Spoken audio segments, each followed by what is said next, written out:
Prezados amigos da tribuna da imprensa sindical, hoje nós temos a satisfação, continuando o especial olímpico 2016, os Jogos da Vergonha, de conversar com esse que é nosso colaborador também, é um grande amigo, assim como foi o Mário Augusto Jacobskins no primeiro dos programas, é o André de Barros.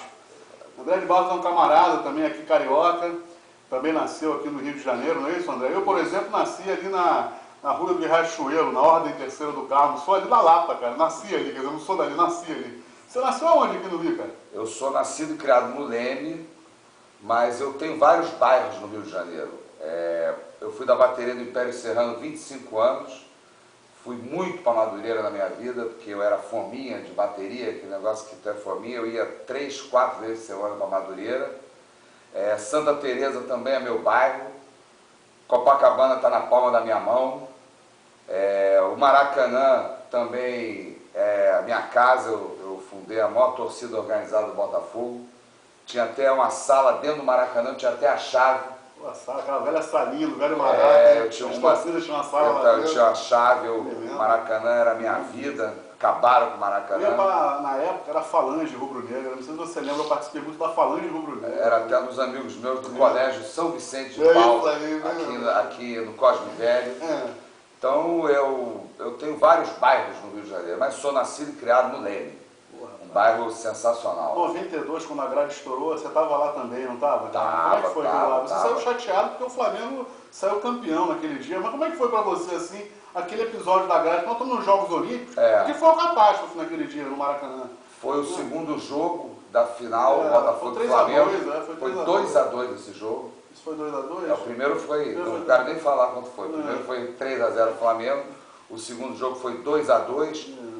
A torcida do Botafogo estava comprimida, e eu estava até na hora discutindo com a polícia, e estava olhando exatamente para aquele local, eu vi tudo. E me lembro o desespero das pessoas que não caíram e estavam ali num lugar sem grade, né? E aí o pessoal, o departamento médico ficava do lado da torcida do Botafogo, e começaram a chegar pessoas do Flamengo, né, torcedores do Flamengo machucados, e até alguns botafoguenses ensaiaram de não deixar entrar, bater neles. Eu estava até com o Russão. E me lembro que eu e o Russão... Eu estudei com os filhos do Russão, cara. O Ricardo. Eu estudei com os dois grandões, eram gordos como ele, assim, era muito grande. Meus camaradas. Eu estou gordo, eu também já peguei onda uma época, eu já curti aquela orla de Copacabana e do Leblon e tudo mais. São meus amigos. Pessoa não acredita, mas eu peguei onda em Ipanema também, eu já fui magro, cara, acredite se quiser, Já deu até uns tubos, né? Já, rapaz, touchback, dropava lá pro outside e tal, era interessante. Sensacional. Aí eu e o Russão, até alguns caras seguramos, o pessoal falou, não, o pessoal está machucado, deixa entrar. Na enfermaria, foram muitos machucados, muitas pessoas morreram, né? Agora, já que nós falamos desse episódio triste aí, que foi em 92, a gente aí está no final, eu acho que de um ciclo, que isso começou lá em 2007, quando a gente conseguiu, pela primeira vez, ter um evento daquela importância, que foi os Jogos Pan-Americanos. E isso vem lá dos anos 90, inclusive, essa luta de tentar promover megas eventos aqui no Rio de Janeiro, aqui no Brasil. E agora se encerra com os Jogos aqui no Rio de Janeiro, que demorou muito para acontecer. E você participou, que eu sei, de todo esse processo, você vem acompanhando isso lá de trás. Os direitos vêm sendo violados, você como membro da OAB, como advogado na questão de direitos humanos, eu sei que você acompanha tudo isso. Agora, me fala nessa questão bem focada dos direitos humanos, porque a gente vê que houve muita militarização na cidade do Rio de Janeiro, houve muita remoção com esses processos de mega eventos de 2007 para cá. O que vai ser o legado disso, André? O que a gente pode esperar, o carioca, nós aqui, que somos moradores da cidade, o que a gente vai esperar disso? Porque essas coisas estão se realizando, estamos chegando no final de um ciclo, que é os Jogos Olímpicos, que se inicia hoje começa, estamos no dia 5, hoje começam os Jogos. E o que vai sobrar para a gente aqui da cidade? Você espera o que disso tudo, meu irmão? Não, a Olimpíada, ela é um estelionato, porque tem todos esses jogos, a gente está vindo de vários grandes eventos, eu queria até focar na Olimpíada. A Olimpíada é um estelionato. Por quê? Porque ocorreu uma discussão, como fazer a Olimpíada numa cidade, a primeira Olimpíada na América do Sul, Como é que se faz uma Olimpíada num lugar onde as pessoas, tem tantas pessoas abaixo da linha de pobreza, na miséria? Como é que se faz um jogo, jogos tão caros? Então isso foi discutido na época. Ontem estava vazia a arena dos jogos que eu vi, a maioria dos jogos. Só o jogo do Brasil, pelo que eu observei rapidamente lá no centro de mídia, que nós da Tribuna da Imprensa nos cadastramos, né, para poder cobrir esse mega evento. Então eu fiquei observando lá no telão alguns jogos. E no geral, tudo vazio, cara. Os jogos de futebol que já se iniciaram ontem, vazios. O Brasil, inclusive, empatou o primeiro jogo com o Neymar, com essa turma toda, contra a África do Sul, foi 0-0. As mulheres até ganharam, fizeram um jogo bonito contra a China. Mas, no geral, os outros jogos, ninguém dentro do estádio. Por que eles não se distribuíram isso para as escolas, para a rede de educação pública? Não sei, o que esses caras têm na cabeça? Parece um fiasco. A impressão que passa para nós como telespectador, de repente, a pessoa que está em casa como leigo liga a televisão, que aquilo é um fiasco de organização do ponto de vista dos participantes do espetáculo, né? A gente vê as arenas vazias, são uma vergonha, cara. Até para o patrocinador, Coca-Cola, esses caras investem bilhões e bilhões e bilhões. A Olimpíada de Atlanta em 96, a gente sabe que só foi em Atlanta porque a Coca-Cola forçou que fosse para lá, que era a sede deles. E o que esses caras têm na cabeça quando vêm as arenas vazias? Porque acho que para eles deve ser uma imagem muito negativa, né? Mas essa imagem negativa, eles editam também, porque o Rio de Janeiro é muito bonito. Por exemplo, aquela quadra de vôlei que fizeram na Avenida Atlântica, normalmente fazem uma quadra fechada. Agora eles fizeram uma quadra estilo teatro grego, aberto para o mar de Copacabana. Então, mas eu acho que o grande estelionato é o seguinte, eles falaram que era necessário fazer a Olimpíada numa cidade pobre, como o Rio de Janeiro, com tanta miséria, porque a Olimpíada iria reduzir a desigualdade social, a Olimpíada iria diminuir a falta do saneamento básico. Os pobres no Rio de Janeiro, muitos não têm saneamento básico, o transporte iria melhorar, e disseram que a Baía de Guanabara seria limpa. Sim. E o que ocorreu? Exatamente o que? Primeira coisa, em relação ao aluguel, aos aluguéis na cidade, os pobres, quer dizer, quem não tem propriedade, já se deu mal, porque os aluguéis ficaram muito caros e as pessoas tiveram que ir cada vez mais para zonas distantes do centro da cidade. Então esse é o primeiro aspecto. Sobre a desigualdade social, ela aumentou, ela não diminuiu, ela aumentou. Em relação ao saneamento básico, não teve melhora nenhuma, pelo contrário, piora e piora sempre. Em relação à Baía de Guanabara, ela não está mais limpa, pelo contrário, ela está mais suja. Então, esse é o grande estelionato olímpico. O estelionato olímpico fizeram uma Olimpíada num país com muita miséria, sob o argumento de que isso iria reduzir a desigualdade social. E isso é uma farsa, nós estamos vivendo essa farsa. A grande mídia, nós vamos acompanhar como é o poder da grande mídia de esconder a realidade. E nós estamos vivendo um clima parece que nós estamos até na ditadura militar. Quer dizer, militares para todo lado da cidade, armado com fuzil, semiautomáticas por aí pela cidade toda. E nós estamos vivendo nesse clima, um clima fascista que também tem uma relação com esse governo interino que está aí no país. Vamos aproveitar e falar um pouco do governo interino, porque isso realmente tem atraído muitos olhares também da imprensa internacional e a gente sofre isso na pele, né? Falou agora do ataque das leis, o ataque à CLT, às leis trabalhistas. Isso é uma vertente aí muito ruim, né? Uma luta que eles vão imprimir agora no Congresso Nacional para acabar com o mínimo de conquista que houve ao longo dos anos. Inclusive faz 70 anos agora que a CLT... e os caras vão fazer de tudo para acabar com isso. Como é que você enxerga isso, André? A questão do ataque que eles querem. Inclusive o cara chegou a dizer da CNI, né? Que o ideal é que o trabalhador trabalhasse 80 horas, né, rapaz? Que coisa além da... Isso aí é porque o governo é interino. Quer dizer, isso aí é só um ensaio do que vai acontecer. Eles estão, inclusive, diminuindo a verba da Justiça do Trabalho, não só atacando os direitos trabalhistas, como reduzindo a verba da Justiça do Trabalho, que é para onde o trabalhador pode recorrer caso o seu direito não seja pago, não seja reconhecido. Então, eu acho que nós estamos vivendo aí nesse governo interino apenas uma demonstração do que vai acontecer. Eu até falava contigo um exemplo muito claro. Você tem pessoas que vivem no Brasil, várias pessoas que vivem no Brasil, sob proteção do sistema de direitos humanos. Quer dizer, tem todo um sistema de proteção, aluguéis por temporada, policiamento, a pessoa muda de identidade, tudo mais. Mesmo assim, esse ano, 35 pessoas desse sistema foram assassinadas no Brasil. 35 pessoas. 35 pessoas foram assassinadas no Brasil. E esse governo interino não está renovando os convênios de proteção dessas pessoas que vivem sob proteção desse sistema de direitos humanos. Isso é só uma demonstração do que pode acontecer. Um governo que, inclusive, acabou com o Ministério da Cultura. Nós estamos vivendo um clima, nesse governo, um clima fascista. O país vive um clima fascista. Mas isso, no momento, a gente é um governo interino. E nós, é importante dizer que a batalha não está terminada, porque o julgamento ainda vai ocorrer. Eles precisam de 54 votos para a condenação, para que o golpe seja definitivamente dado. Sacramento. E 55 senadores votaram pela instauração do processo.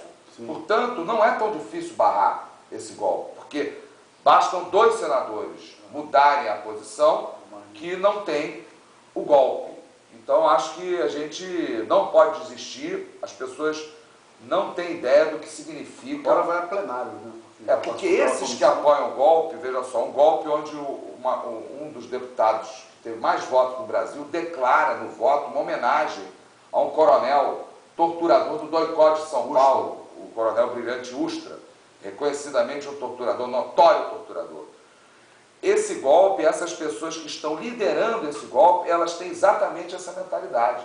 Quer dizer, pessoas que apoiam, que apoiaram o golpe militar, pessoas saudosas do regime militar, e nesse clima atual que o mundo vive, não só o Brasil, o mundo vive um clima fascista. Então, esse pessoal que está aí interinamente no governo, eles são pessoas extremamente perigosas. Quer dizer, o país, o que vai ser se esse pessoal realmente conseguir dar o golpe final para o país? É uma situação que a gente, que já viveu a ditadura militar, pode imaginar o que vem por aí. É muito triste. Agora, uma coisa também estarrecedora, eu vi que os caras dizem o tempo todo que o cofre do governo, quer dizer, ele está sem grana, então se estivesse na bancarrota, não o país. E que um dos caminhos seria a legalização dos jogos. Agora, por que não se fala da legalização das drogas ilícitas, né? Nós sabemos que vários exemplos no mundo, até nos Estados Unidos, o país, o berço do capitalismo, não é um berço, onde o capitalismo mais avançou até hoje na história, o berço é a Inglaterra e tal. Por que lá a coisa está avançando, esse debate na questão da legalização, dessa guerra aos pobres? Porque o que realmente mais nos aflige é ver que todo dia, quem sofre, quem morre, não é o pessoal da Zona Sul, o pessoal, o cara da favela, o cara da comunidade, o cara das zonas periféricas, né? É o cara que infelizmente não teve um recurso, uma condição de viver numa situação lá de estado, com as suas grades, né? Cercado de porteiro eletrônico, de câmeras e tudo mais.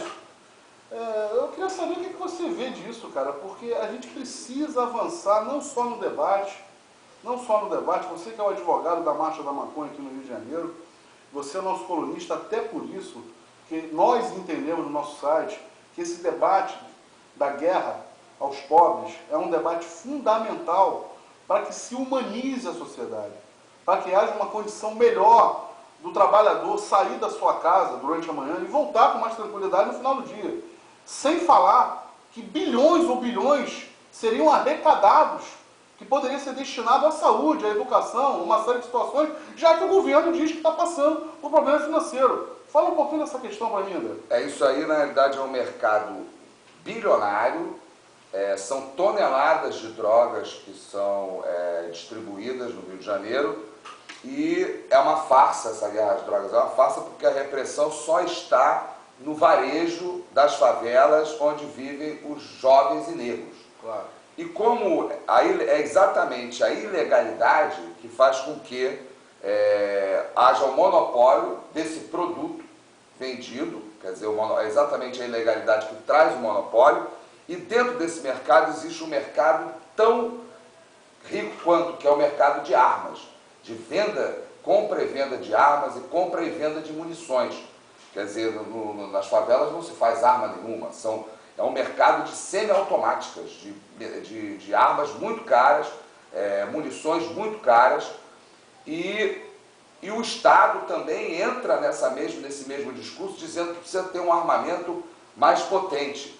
Então é um mercado bilionário, onde eles colocam, na realidade, na ponta dessa guerra, policiais jovens, negros e pobres. Quem está na ponta são policiais jovens, negros e pobres, trocando tiro com vendedores do varejo, que são vendedores de chinelo, também jovens, negros e pobres. Quer dizer, é um mercado bilionário, de toneladas, onde eles colocam irmãos trocando tiro contra irmãos, pobre contra pobre. E aonde alguns tubarões ganham muito dinheiro grosso, né? Os narcotraficantes da pesada que estão lá na Colômbia, os produtores. No Brasil mesmo, né? No Brasil mesmo, porque polígono da maconha tem aqui. Você não tem o polígono da maconha, também atacaram o polígono da maconha. A maconha hoje é mais importada do Paraguai. Mas isso é um mercado de toneladas, um mercado bilionário, essa que é a questão, um mercado bilionário de toneladas. Onde banqueiros são beneficiados. Onde você não tem ninguém na cadeia, preso provisoriamente ou preso por sentença definitiva, nenhum milionário. Nenhum milionário chamado traficante está na cadeia. A cadeia está lotada de pessoas varejistas e até usuários. Então, outro ponto do comércio, né? Usuários também, porque a lei melhorou em relação ao usuário. Amenizou de 2006 para cá? Ela acabou com a pena privativa de liberdade para usuários de droga e para quem plantar pequena quantidade para uso próprio. Não existe mais a pena de prisão nesses dois casos, pela lei de 2006, a lei 11.343. Mas, por vingança, os aplicadores da lei, que são delegados, promotores, juízes, desembargadores, ministros, de vingança, como melhorou a questão para o usuário, eles estão colocando quase todo mundo como traficante. Então, se a pessoa tem três pequenos embrulhos de maconha, se pergunta se ela está trabalhando. Se ela não está trabalhando, eles concluem que ela é traficante. E está cheio de gente na cadeia dessa forma. Eles não aplicam a lei porque essas pessoas são a maioria são primárias, de bons antecedentes, têm residência fixa, portanto essas pessoas deveriam responder, segundo a lei, o processo em liberdade, eles teriam direito, a lei diz isso, todos esses juízes, promotores sabem muito bem disso, porque inclusive a lei estabelece uma redução da pena nessa situação, e essas pessoas deveriam responder o processo em liberdade. E a grande maioria responde o processo presa.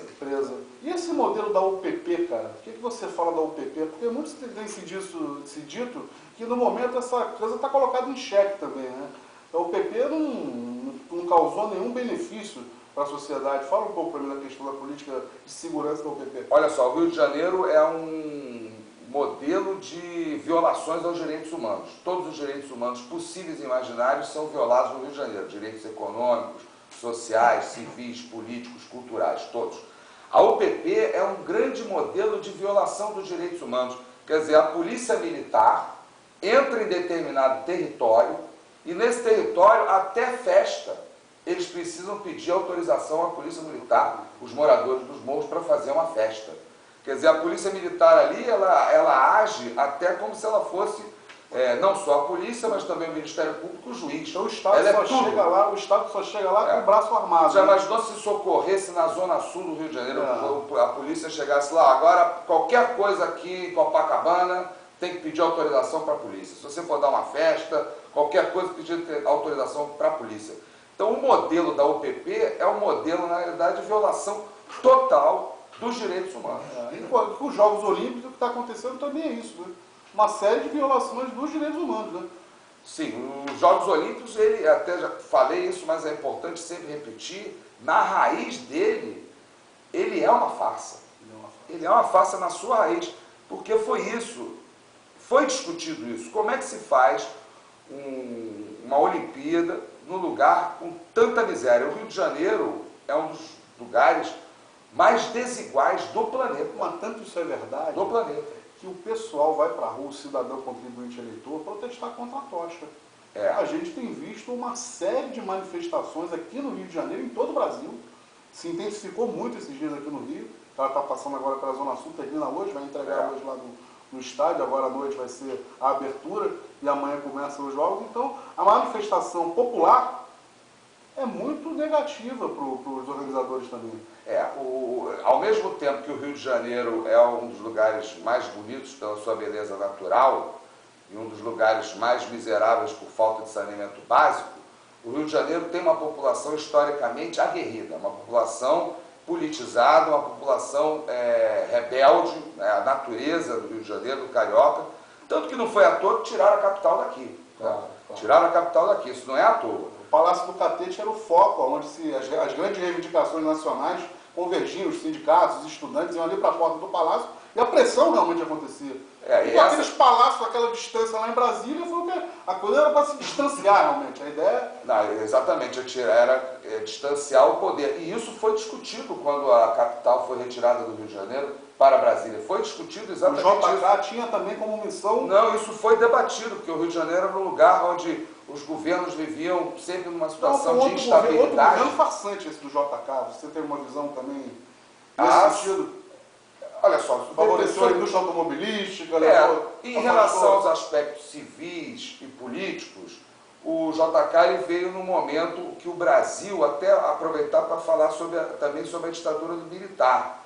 Era um momento que o Brasil tinha essa coisa de trazer o carro, esse discurso progressista, que é um discurso atrasado, mas também o Brasil vivia um momento... né? O Brasil vivia um momento maravilhoso. Basta você ver, nos anos 60, ali, a música, o futebol, a bossa nova, o cinema novo, o teatro, o centro cultural a UNE, os estudantes. O Brasil vivia um momento maravilhoso, né? Quer dizer, uma nova geração que vinha trazendo um país rico culturalmente, uma nova geração que queria um país com menos desigualdade social.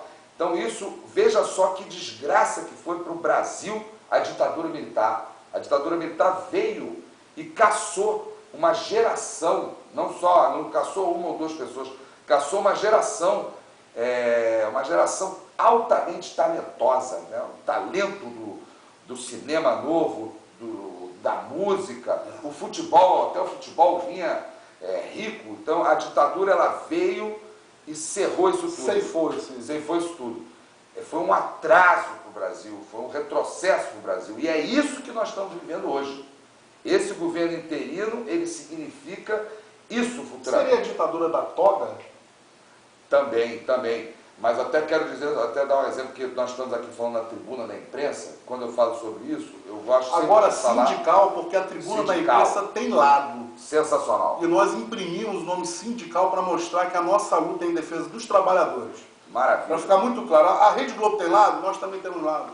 Não, sensacional. Eu sempre gosto de dizer o seguinte, o meu pai começou no jornalismo com 15 anos de idade. Ele foi proibido de ser jornalista no ato institucional número 1 do regime militar. Então veja só, você que é um jornalista, você que ama ser jornalista, já imaginou você com 24 anos proibido de exercer a sua profissão? Depressão, cara. Eu vivi isso com meu pai. Quer dizer, isso é um exemplo do que foi a ditadura, do pensamento desse pessoal que hoje está interinamente no governo e quer tomar o poder. Quer dizer, isso vai representar esse governo interino, se ele conseguir realmente o golpe permanecer, isso vai representar, não é só um retrocesso, é mais um atraso histórico que nós vamos viver no Brasil, porque nós estamos vivendo um momento de uma nova geração. 2013, Rio de Janeiro foi um lugar onde aconteceram a maior mobilização. Manifestações de julho. A manifestação que chegou a mais de um milhão de pessoas. É a potência do povo do Rio de Janeiro. O povo do Rio de Janeiro é um povo crítico, é um povo que gosta também da música, mas sempre uma música crítica. é um povo que sabe se organizar, ele se organiza nas escolas de samba, ele se organiza nas manifestações, ele se organiza nas passeatas, um povo que tem uma rebeldia, um povo corajoso, corajoso. O Rio de Janeiro é uma cidade muito potente em relação a tudo isso, e não é à toa que aqui teve uma repressão muito forte nas manifestações de 2013 e repetindo, não é à toa que tiraram a capital do Rio de Janeiro. Claro, claro. Bom, eu acho que a gente pode ir encerrando, porque realmente se a gente continuar, isso vai ser um debate infindável, a gente tem muito para falar, as questões, os problemas em torno das Olimpíadas são muitos. E eu queria agradecer a tua presença, meu irmão, que a gente vai estar sempre em oportunidade, quando você quiser, nos procure. Claro. A gente poderia fazer um bate-papo mensal, um bate-papo assim periódico, porque a ideia é a gente fazer também com que o nosso leitor, o nosso espectador, sinta, perceba a nossa franqueza, escute o que nós temos para falar, não só escreva, mas também se expresse verbalmente. Mostre a nossa face para o espectador. Porque os donos de jornal, os grandes editores, esses caras não botam a cara. Esses caras não botam a cara. Esses caras têm um lado velado, um lado subterrâneo, um lado escuso. E não é o lado do interesse do trabalhador. Não é o lado do interesse do cidadão. Então, meu irmão, eu te agradeço pela tua explanação, tuas posições críticas. E volte, apareça mais. A nossa próxima entrevista vai ser com o professor José Carlos de Assis. Aproveite e escute também, ouça em casa, divulgue no Facebook, entre os amigos. José Carlos de Assis vai falar da Aliança pelo Brasil, que também vai ser um tema de muita importância, porque vai exatamente contra esse sistema partidário no país que hoje está falido, está colocado em xeque. Porque o que a gente vê são partidos de aluguel, são partidos fisiológicos, que não têm uma identidade própria, que não têm um projeto de nação. Quando você falou que em 64 foi abortado uma possibilidade de a gente avançar num projeto, o Zé Carlos de Assis e outros companheiros têm um projeto para tentar fazer com que haja de novo a possibilidade de a gente construir de forma unitária, mais abrangente, as pessoas que têm uma visão mais ampla, um projeto de nação, que é o que está faltando nesse país. Então aproveita e deixa o convite. Meu irmão, obrigado pela tua presença. Eu quero Você é um grande irmão. Palavra franqueada, fica à vontade. Quero agradecer muito porque é o seguinte, eu lia a Tribuna da Imprensa, eu adorava ler a Tribuna, eu comprava a Tribuna da Imprensa diariamente mesmo, e gostava muito de ler os artigos logo do Hélio Fernandes. Do Hélio Fernandes. Ele é